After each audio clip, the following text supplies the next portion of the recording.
जितिया माई से बोले ले बाझिनिया ता सुना ए मायरिया हमारी हो मैया भूखल बानी खर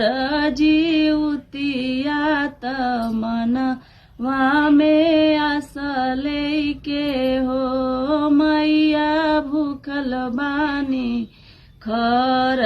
जीवतिया त मनवा में आसले के हो केहू के देलू मैया दुई चार केहू के 10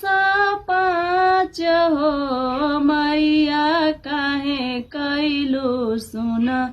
हमारी गोदिया त एक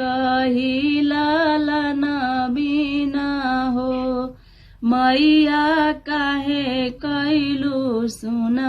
हमारी गोदिया त एक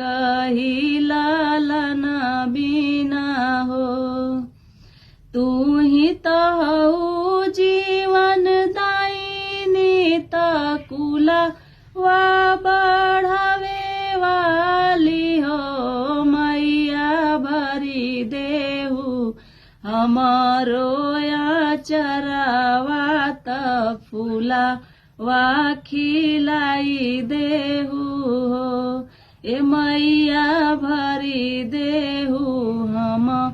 रोया चरावा त फूला वा खिलाई देहू हो तू ही तए मैया चिल्होरा होई के लाला नया मरा कैलो हो यारे हो भरी दियालु सिया ऋणी के गोदिया बाझिनिया नाम मेटाई देलू हो ए मैया भरी देलू सिया ऋणी के गोदिया बाझिनिया नाम छूटी गईला हो।